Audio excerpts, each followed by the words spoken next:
ವಿಶ್ವ ಕಾರ್ಮಿಕರ ದಿನಾಚರಣೆಯ ಅಂಗವಾಗಿ all India central council of trade union ವತಿಯಿಂದ ನಗರದ ಅಂಬೇಡ್ಕರ್ ವೃತ್ತದಿಂದ ಪುರಭವನದವರೆಗೆ ಕಾಲ್ನಡಿಗೆ ಜಾಥಾ ನಡೆಯಿತು. ತದ ಬಳಿಕ ಪುರಭವನದ ಮಹಾತ್ಮ ಗಾಂಧಿ ಪ್ರತಿಮೆಯ ಎದುರು ಬಹಿರಂಗ ಸಭೆ ನಡೆಯಿತು. ಈ ವೇಳೆ ಮಾತನಾಡಿದ ಅಖಿಲ ಭಾರತ ಬಂದರು ಕಾರ್ಮಿಕರ ಒಕ್ಕೂಟದ ಸಂಚಾಲಕರಾದ ದಿವಾಕರ್ ಎಸ್ ಮಾತನಾಡಿ, ಕಾರ್ಮಿಕರ ವಿವಿಧ ಬೇಡಿಕೆಗಳನ್ನ ಈಡೇರಿಸಬೇಕು, ಇಲ್ಲಾಂದ್ರೆ ಮುಂದಿನ ದಿನಗಳಲ್ಲಿ ಉಗ್ರ ಹೋರಾಟವನ್ನ ಮಾಡಲಾಗುವುದು ಎಂದು ಎಚ್ಚರಿಕೆಯನ್ನ ನೀಡಿದ್ರು.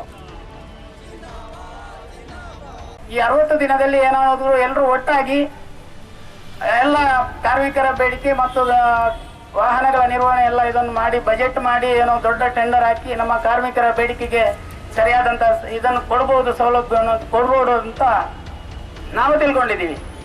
ಆದ್ರೆ ಅವರು ಈ 60 ದಿನದಲ್ಲಿ ಈ ಕಾರ್ಮಿಕರ ಒಗ್ಗಟ್ಟನ್ನು ಯಾವ ರೀತಿ ಮುರಿಬೇಕು, ಈ ಕಾನೂನನ್ನು ಯಾವ ರೀತಿಯಾಗಿ ಉಲ್ಲಂಘನೆ ಮಾಡಿ ಕಾನೂನಿನ ಕಣ್ಣಿಗೆ ಮಣ್ಣೆರಚಿ ಕಾರ್ಮಿಕರನ್ನ ಸೋಲಿಸಬೇಕು, ಈ ಒಂದು ಒಗ್ಗಟ್ಟನ್ನು ಸೋಲಿಸಬೇಕು ಎನ್ನುವಂತಹ ಪ್ರಯತ್ನದಲ್ಲಿ ಇದ್ರೆ ವಿನಃ ಯಾರು ಕೂಡ ಮಾಲೀಕರು ಒಗ್ಗಟ್ಟಾಗಿ ಈ ಒಂದು ರೀತಿಯ ಎಲ್ಲ ಒಂದು ಸೌಲಭ್ಯವನ್ನು ಕೊಡುವುದಕ್ಕೋಸ್ಕರವಾಗಿ ಎಲ್ಲ ಮಾಲೀಕರು ಒಟ್ಟಾಗಿ ಒಂದು ನ್ಯಾಯಯುತವಾದಂತಹ ಟೆಂಡರ್ ಅನ್ನು ಹಾಕಿ ಕಾರ್ಮಿಕರ ಒಂದು ಸಮಸ್ಯೆಯನ್ನು ಬಗೆಹರಿಸುವಂತಹ ಒಂದು ಪ್ರಯತ್ನವನ್ನು ಕೂಡ ಮಾಡಲಿಲ್ಲ.